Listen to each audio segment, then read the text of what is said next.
ஸ்ரீ சண்டிகை சரிதத்தின் 2வது பாகம்.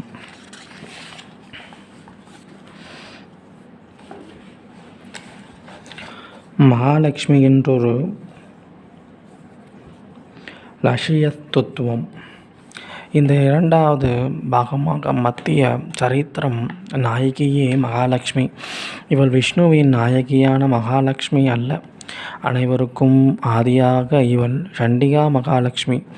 இங்கு நாம் காணும் 3 தேவியருள் நாயமாக இலங்கும் நூலுக்கு நாயகியாக விளங்குபவள் இவளே. இவளை சண்டி, அசமாலை, பரசு, கதை, அம்பு, குஷிலம், தாமரை, வில், கமண்டலம், தண்டம், வேல், வாள், சர்ப்பம், சங்கு, மணி, மது, பாத்திரம், சூலம், பாசம், சக்கரம் ஆகிய ஆயுதங்கள் 12 கரங்களில் ஏந்தி தாமரை பூவின் மேல் அமர்ந்து மலர்ந்த முகத்துடன் வீற்றிருப்பவள். இவளது திருவருள் ஒன்று மட்டும் கிட்டாவிடாது என்று பக்தர்கள் அனைவரும் ஏங்கி தவிப்போர். சகல சௌபாக்கியங்களையும் ஐஸ்வர்யங்களையும் இவள் கடைக்கண் பார்வை பல்கி பெருகச் செய்யும். உலகில் வாழ்வில் ஆனந்தத்தோடு என்றும் மாறா ஆத்மானத்தையும் அளிக்க தருபவள். வாக்கிலும் மனதிலும் தூய்மை கொண்டவர், தன்னடக்கம் கொண்டவர், தெய்வ நம்பிக்கை கொண்டவரிடம் இவள் வாசகம் செய்கின்றாள். இவளே ஞான ஸ்வரூபிணி, சித் ஸ்வரூபிணியாகவும் விளங்குபவள்.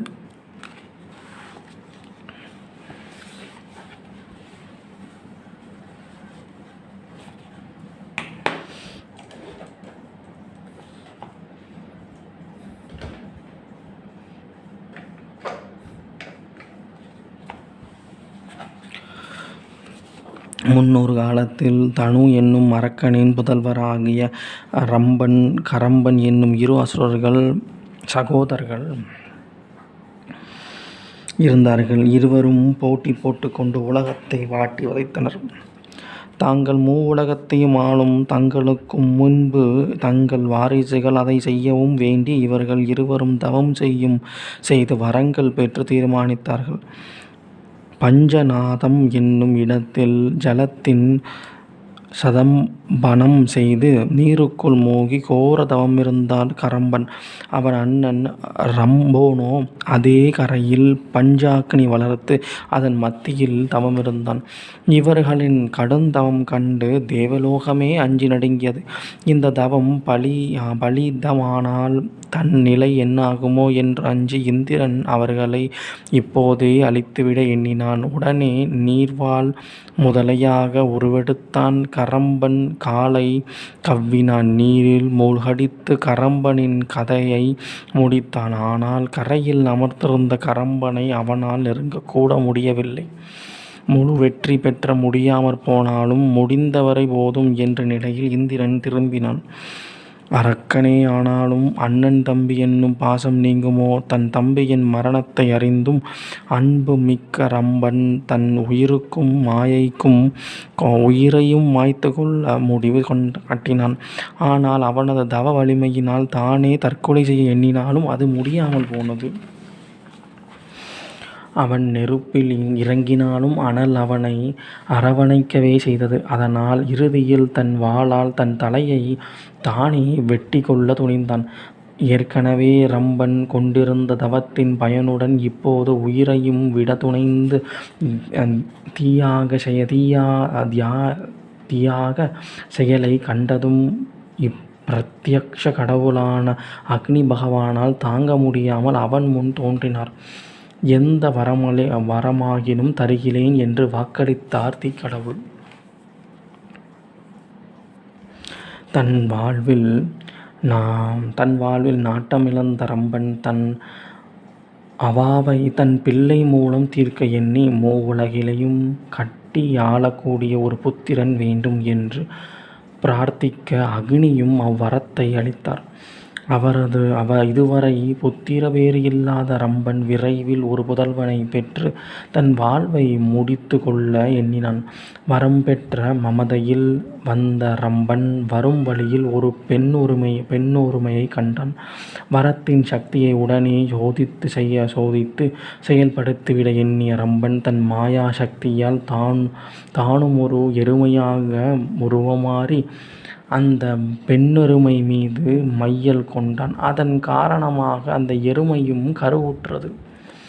அதே நேரத்தில் அந்த பெண்ணெருமை மீது மோகம் கொண்ட உண்மையான மற்றொரு எருமை ரம்ப எருமை மீது ஆவேசம் கொண்டு அவனை தன் கொம்பினால் குத்தி கொன்றுவிட்டது.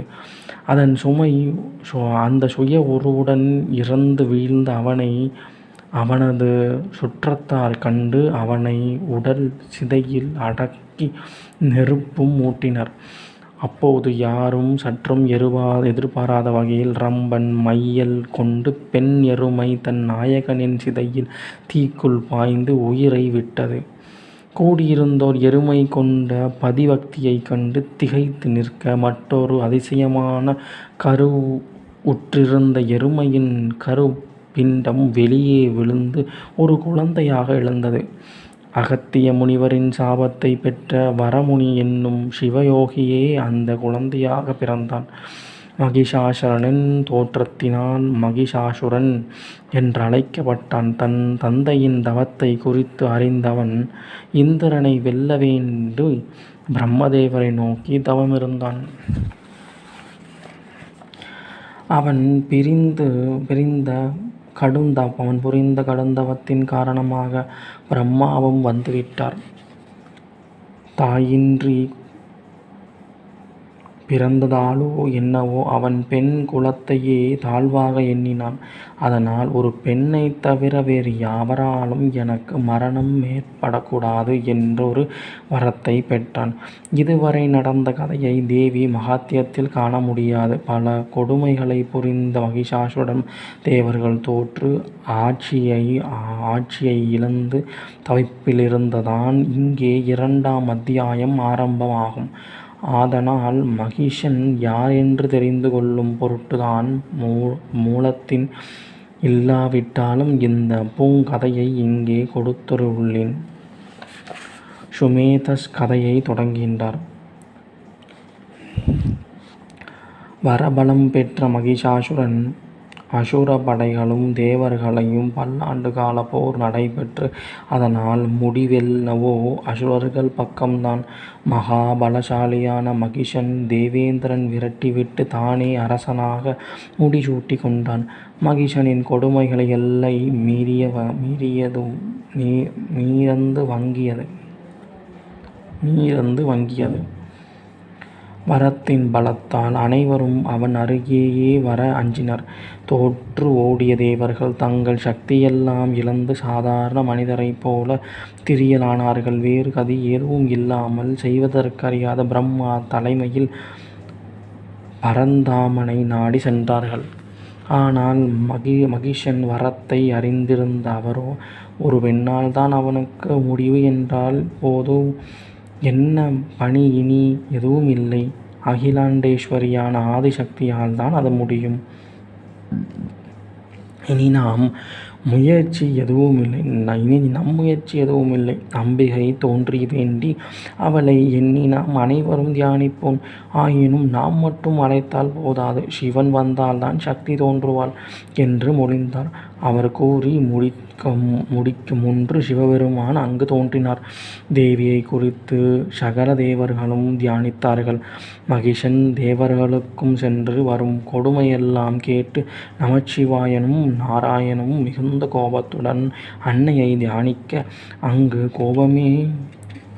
கோபமே ஒரு சக்தியாக ஜோதி வடிவாக அவர்கள் முகத்திலிருந்து வெளி கிளம்பியது. அதன் பின்னர் பிரம்மா முதலிய மற்ற அனைவருமிடமிருந்து தனித்தனியாக ஒரு சக்தி தோன்றி அந்த ஜோதியாய் கிடைத்தது.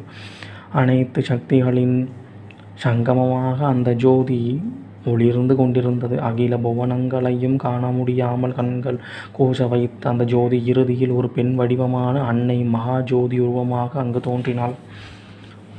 சம்புவிடமிருந்து தோன்றிய ஒளி அவன் முகமானது. யமனுடையால் கருங்கூந்தலும் ஹரியின் ஒளியால்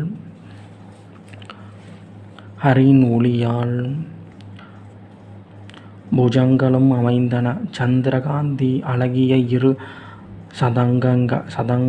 சதனங்களாகவும் இந்திர காந்தியால் இடையும் வருணனுடையதால் தொடைகளும் முழுங்கால்களும் பூமியில் பின் பகுதியும் உருவானது. பிரம்மனின் ஒளி பாதங்களையும் சூரிய காந்தியும் வசுக்களின் காந்தியும் கால் கை விரல்களையும் குபேரன் ஒளியால் நாசியும் தோன்றியது. இப்பிரஜாபதியின் பல்வரிசையும் அக்னியில் முக்கண்களும் காலை மாலை இரு சந்தையுகளால் இரு புவனங்களையும் வாயுவால் செவிகளும் உருகொண்டன. அனைத்து தேவசக்திகளும் ஒன்றாக சங்கமமாகி சர்வாலங்கார பூஜியாய் தரைலோக்கிய மோகினியாய் 18 கரங்களுடன் அன்னை தோன்றினாள்.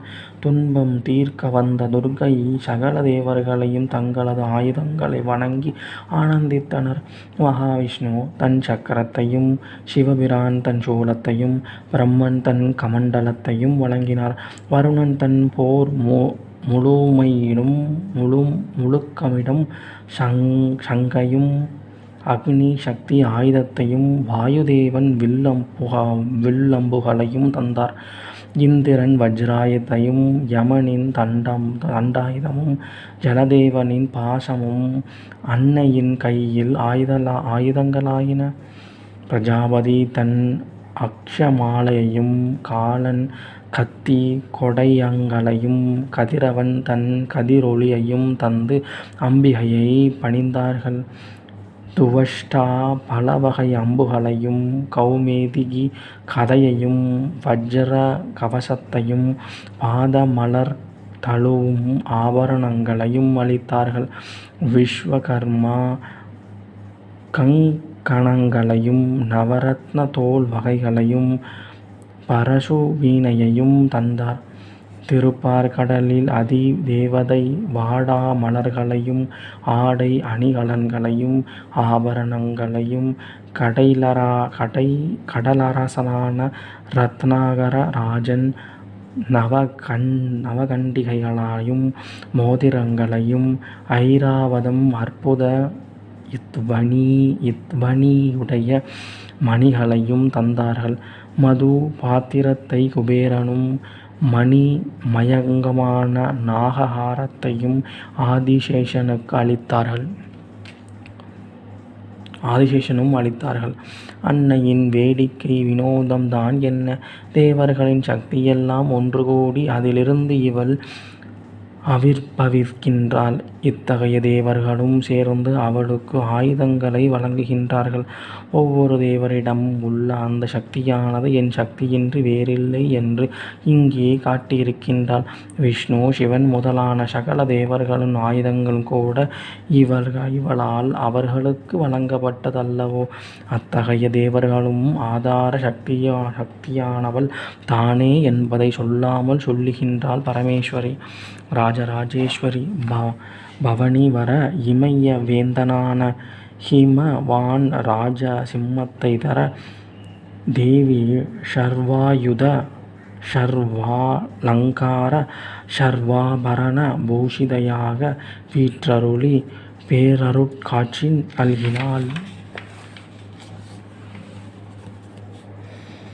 அம்மா வந்துவிட்டாள், ஒரு துயரம் வராது என்று ஆறுதல் மட்டும் சொல்லும் அம்மா இல்லை அவள். தாங்க ஒண்ணா துயரத்தின் எல்லையில் நின்றபோதும் நான் இருக்கிறேன் உன்னை துன்பத்திலிருந்து மீட்க என்று காட்டும்படியான அம்மா. துன்பமான நேரத்தில் இந்த அம்மாவை கூப்பிடும்போது கிடைக்கும் நிறைவு எவ்வளவு சந்தோஷமான தருணத்தில் கூப்பிட்டாலும் கிடைக்காது. கூப்பிட்டதும் ஓடோடி வந்து விட்டாள் கருணை தாய். இவளே மகாலட்சுமி தோன்றும் போதே கன்னிகையாக தோன்றிய அன்னை.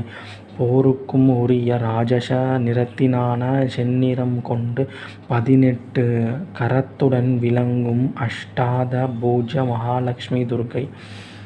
காருண்யமும் தீரமும் ஒருங்கே கொண்டு தீவிரமாக செயல்படுவதாக இருப்பதால் இவளே சண்டிகை எனப்படுவாள். கண்ணால் சற்றே சிந்தித்து பார்த்தால் நமக்கு கண்கள் நிறைகின்றதே. அங்கே தேவர்களுக்கு எப்படி இருக்கும்? அன்னையின் தரிசனம் பேரானந்தம். அவள் நமக்கு வாழ்வளிக்கவே வந்திருக்கின்றாள் என்பது பரமானந்தம். தேவருக்கெல்லாம் பரிபூர்ண ஆனந்தத்தால் அகம் குளிர அன்னையின் சரணத்தை நாடி அனைத்து கோடி முறை நமஸ்கரித்து மகிழ்ந்தார்கள். ஜெய ஜெய துர்க்கையே என்று தேவர்கள் புகழ்ந்து வாழ்த்தொழியால் மகிழ்ந்த தேவி புன்னகை புரிந்தாள். அது மகிஷாசுரன் அரண்மனையே இடிந்து விழும்படி கர்ஜனையாக ஆகாய வெளியெங்கும் நிறைந்து அசுரர்க்கு கேட்டது. மூவுலகில் அதிர செய்த அந்த பேரொலியை கேட்ட முதலில் நடுங்கிய அரக்கர் உடனடியாக தங்கள் ஆயுதங்களை தரித்து போருக்கு தயாரானார்கள். யார் இதை செய்கிறார்கள் என்று கேள்வியுடன் ஓடோடி வந்தான் மகிஷன். ஆத்திரம் அறிவுக்கு சத்ருவானே. தன் வழக்கமான அசுர புத்தியுடன் அதை கேட்டறியும் பொறுமை கூட இல்லாமல் படையுடன் களத்துக்கு வந்துவிட்டான். தானே தன் அழிவுக்காக யுத்தத்தை ஆரம்பித்து விட்டான். யுத்த களத்துக்கு வந்த அவன் கண்டது என்ன? அம்பிகை விஸ்வரூபமெடுத்து நிற்கின்றாள் களத்தில். பகைவனுக்கு அருளும் நன்னெஞ்சு தம் பராபரருக்கு மட்டுமே உண்டு. தேவர்களுக்கும் கிடைக்காத அவளது விஸ்வரூப தரிசனம் மகிஷனுக்கு கிடைத்தது. வானுக்கும் பூமிக்கும் நிறைந்த வடிவாய், கோபமே உருவாய், பேரொளியின் நிறைவாய், தன் வில்லின் ஒளியால் பாதாள உலகையும் நடுநடுங்கும்படி செய்யும்படி 1000 கை நிறைய ஆயுதங்களுடன் நிற்கும் அவள் கோலம்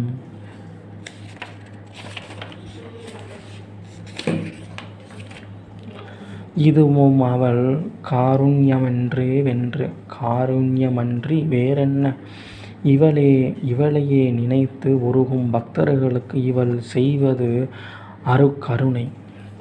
இவளையே நினைத்து கொதிக்கும் எதிரிகளுக்கு அவள் செய்வது மரக்கருணை. அவனும் அவளை தானே நினைக்கின்றான். அந்த ஒரு தகுதி போதாதா முக்தி கொடுக்க? மகிஷன் மட்டும் அம்பிகைக்கு எதிரியா என்ன? அவனும் அவள் குழந்தைதானே. தப்பு செய்யும் குழந்தைக்கு அம்மா தண்டனை தரப்போகின்றாள். அவ்வளவுதான். அவள் கையால் உயிர் பிரிய வேண்டுமென்றால் அவன் பேறு எப்பேற்பட்டது வேறு? அவனை வந்து மதம் செய்து முக்தி கொடுக்கும் முன்பு அவனுக்கு தன் திவ்ய சொரூபத்தையும் காட்டியருளுவோம் என்று பகவதி தரிசனம் கொடுக்கிறாள். அப்படியாவது அவன் திருந்து மாட்டானா என்று மாதா பார்க்கின்றான். அதனை கண்டும் மகிஷன் மனம் சற்றும் தெளியவில்லை. யாரெந்த மகிஷாசுரன் தெரிகின்றதா? வேறு யார்? நம்முன் இருக்கும் அஞ்ஞானமேதான் இவன். அகங்காரமே அவனுக்கு துணையாக நிற்கும் படைபலம். இந்த அஞ்ஞானம் எவ்வளவு சீக்கிரம் நீங்கிவிடுமோ, அதுவும் அம்பிகையே நேரில் தரிசனம் தந்தாலும் நம் அறியாமை அவ்வளவு சுலபமாக நீங்குகிறதா? விடாபிடியாக எப்படி போராடுகிறது! இதற்கு ஆணவம் எப்படியெல்லாம் துணை செய்கிறது! இந்த தனியொருத்தி தன்னை வெல்ல எண்ணி வந்திருக்கின்றாளே. அட்டகாசமாய் மகிஷன் சிரித்தான். அவளை வென்றுவிட தானே தலைமை ஏற்றி படைகளை அழைத்து கொண்டு வலம் புகுந்தான். அதை நொடி முதலாக வான் வெளியெங்கும் பல விசித்திர ஆயுதங்கள் ஒளியால் வான வேடிக்கை போல தோன்றியது. மகிஷன் சேனாபதி சிசுரன் முதலில் களமிறங்கினான். தொடர்ந்து 4 வகை சேனைகளுடன் சாமரன் வந்தான். உதக்கரன், மகாஹனு, அசிலோமா என்னும் அரக்கர்கள் 10,000 தேவர்களுடன் புறப்பட்டு போர்க்களம் புகுந்தனர். பராக்கிரமம் மிக்க கொண்ட பாஷ்கலம் என்னும் அசுரன் 60 லட்சம் தேர் படைகளுடன் களம் புகுந்தான். ஆயிரக்கணக்கான யானை படைகளுடன் குதிரை படைகளுடன் பரிவாரிதன் என்னும் அசுரன் தேவியை சூழ்ந்து நின்றான். பிடாலன் என்னும் அரக்கன் 50 கோடி இரத்த படையுடன் போர் செய்தான். மற்றும் பல கோடி அசுரர்களும் கணக்கற்ற தேர், யானை, குதிரை படைகள் சூழ தேவியுடன் போர் செய்தனர். தேவியோ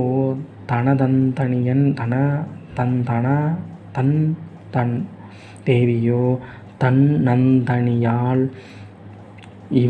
இவர்களோ கோடிக்கணக்கானவர்கள் இருக்கட்டுமே. ஆனால் என்ன, பல கோடி துயர் சூழ தவித்து நிற்கும் பக்தனை கண்மூடி திறக்கும் அரை கணத்தில் காத்து விடுபவளுக்கு இதெல்லாம் எம்மாத்திரம்? ஆக்ரோஷமாக களத்தில் முன்னேறிய அசுரர்களை அனைவரையும் அன்னையே நோக்கி முதல் அடியை எடுத்து வைத்து நெருங்கியதும் அடுத்த அடியை நேராக யமலோகம் வாயிலில் வைத்தார்கள். பல கோடி சேனைகளும் சூழ மகிஷன் இதையெல்லாம் பார்த்து கொண்டிருந்தான். அந்த அசுரர்களும் தான் சளைக்காமல் எத்தனை விதமான ஆயுதங்களை செலுத்துகின்றார்கள். ஈட்டி, மழு, கத்தி, உலக்கை, பட்டிசம், தண்டாயுதம், வாள் என இவளை கொன்றே தீருவது என்று அடுக்கடுக்காக பல பல ஆயுதங்கள். ஆனால் இந்த பெண், அவள் இதற்கெல்லாம் கவலைப்படுவாளா தெரியவில்லையே. இவளை பார்த்தால் கொடிய யுத்தக்கலையில் யுத்தம் செய்வது போலவா இருக்கிறது.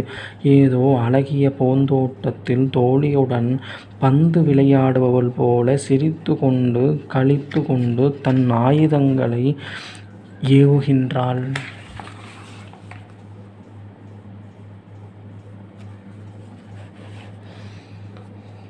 அதுவும் விளையாட்டு போலவே. அசுரர்கள் எரிந்து ஆயுதங்களை தகர்த்து அவர்களின் தலைகளை அறுத்து குவித்து அவளோடு சண்டை போட்டு அசுரர்கள் தலைத்தார்களெல்லாம் இவளிடம் உற்சாகம் நிரந்தரமாக குடிகொண்டிருந்தது. இவள் படுத்தும் பாடு போதாதென்று தேவர்கள் எழுப்பிய துதி ஒலியில் மூர்க்கமடைந்த அவளது சிம்மம் அதன் பங்குக்கு தனது பிடரியை பலமாக சிலிர்த்து கொண்டு அசுரர்களின் படைக்குள் பாய்ந்து எத்தனை சாப்பிட்டாலும் அதன் பசி அடங்காதது போல பல அசுரர்களின் மேல் பாய்ந்து அவர்களின் குருதியை குடிக்கிறது. இத்தனை நேரம்தான் தன்னைத்தனியே பொழுது போக்குவது இவளுக்கு தனியே போரிட்டு அலுத்துவிட்டது போலும். அடுத்த தேவி விட்ட பெருமூச்சில் பலகோடி தேவர்கள் தோன்றி அசுரர்களிடம் போரிட துவங்கிவிட்டார்கள். அவர்கள் ஈட்டி, கத்தி, மழு, பட்டிசம் போன்ற ஆயுதங்களுடன் அசுரர்களை அழிக்க துவங்கிவிட்டார்கள். போர்க்களமெங்கும் துர்க்கை மட்டும்தான் இருக்கின்றாளே என்று எண்ணும்படி பார்க்குமிடமெங்கும் அவளே காட்சியளிக்கின்றாள். தேவியின் சேனைகளாவது போர் புரிகின்றோம் என எண்ணுவதோடு போரிட்டார்களா? ஒரு பக்கம் பறைகளை முழங்கி மறுபக்கம் சங்குகளை ஒலித்து மற்றொரு பக்கம் மிருதயங்களை வாசித்து ஏதோ திருவிழாவை கொண்டாடுவது போல இந்த யுத்தத்தை ஆனந்தமாக கொண்டாடி கொண்டிருக்கிறார்கள். போர் என்னவோ மிகவும் தீவிரமாகத்தான் நடந்து கொண்டிருந்தது. ஆனால் வெற்றி மட்டும் ஒரு பக்கமாகவே தங்கிவிட்டது. சூலத்தால் குத்தியும் கதையால் தாக்கியும் மலைபோல அம்பு எய்தியும் பராசக்தி அசுரர்களை முடித்து காட்டி கொண்டே இருக்கின்றாள். அவளுக்கு எதுதான் முடியாது. கையில் உள்ள மணி கூட அவளுக்கு ஒரு ஆயுதம்தான். அந்த மணியை அவள் ஒலிக்க செய்தால் அந்த ஒலியின் ஓசை கேட்டே பல அரக்கர்கள் மனம் கலங்கி ஓடோடி மறைந்தார்கள். பாசக்கயிற்றால் கட்டி வீழ்த்தியும் வாள் வீசியும் உலக்கையால் தாக்கியும் தண்டாயுதத்தால் தோற்றுவிக்கும் தேவி விதவிதமாக அரக்கர்களை குருதி கக்க வைத்து கொன்றொழித்தாள். ஒரு அசுரன் பாக்கியமில்லாமல் எல்லோரும் சின்னாபின்னமாகப்பட்டார்கள். அம்பிகை எதிர்க்க மனதால் நினைத்தவன் கூட முழுமையாக இருக்க முடியவில்லை.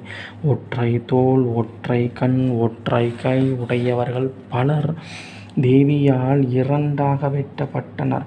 ஒரு கையிழந்தோர், கண்ணிழந்தோர், காலிழந்தோர் தலையன்றி முண்டர்கள் எல்லாம் போர் தாண்டவம் ஆடிக்கொண்டே தேவியிடம் போரிட்டனர். தலையிருந்தும் கத்தியும் சூலமும் கையிலிருந்தே பல முண்டங்கள் மீண்டும் மீண்டும் பூமியிலிருந்து எழும்பி தேவியுடன் போரிட்டன. ஒரு யுத்தத்தில் 1000 வீரர்கள் தலையை இழந்தால் ஒரு முண்டன் உயிர் பெற்று சண்டையிட கிளம்பி வருவாம். இந்த மகா யுத்தத்தில் 1 கோடி முண்டர்கள் 1 கோடி முறை எழுந்து சண்டிகையுடன் வாள் வீசி சண்டைக்கு கிளம்பின என்றால் அந்த யுத்தம் மகத்துவம் ஏற்படுத்ததா இருக்கும். எத்தனை மூடர்களும் வீரர்களும் வந்தால் தான் என்ன? அவற்றில் கதியும் அதோ கதிதான். மிக கொடிய போர்க்களமான விளங்கி அங்கு இரத்தம் மகாநதியாக ஓடத் துவங்கியது. சதை பிண்டங்கள் மண் மேடுகளாக தெரிந்தன. அசுர பிணங்களுடன் யானை, குதிரை, சரிந்த தேர்கள் எல்லாம் ஒன்று சேர்ந்து மலைகள் போல விளங்கின. மொத்தத்தில் போர்க்களமே மூடிப்போய் கால் வைக்கவே முடியாத ஒரு இடமாக விளங்கின. நெருப்பு எப்படி வைக்கோலை எரிக்குமோ அப்படி சில நொடி பொழுதிலேயே தேவி தனி ஒருத்தியாக அசுர படைகளை அனைத்தையும் அடியோடு சாய்த்து விட்டாள். அவளது சிம்மமும் கம்பீரமாக கர்ஜனை செய்து கொண்டே எஞ்சியிருப்பவர்களின் உயிரையெல்லாம் தேடி தேடி அழித்து கொண்டிருந்தது. தேவியும் அவள் கணங்களும் எய்த பாணங்களெல்லாம் வானத்திலிருந்து தேவர்கள் பூமாரி பொழிவது போல எங்கெங்கும் விழுந்து வானத்திலேயே மறைந்து கொண்டிருந்தது. ஓம் சாந்தி சாந்தி சாந்தி. அடுத்து 3வது பாகம் நாளை பார்ப்போம்.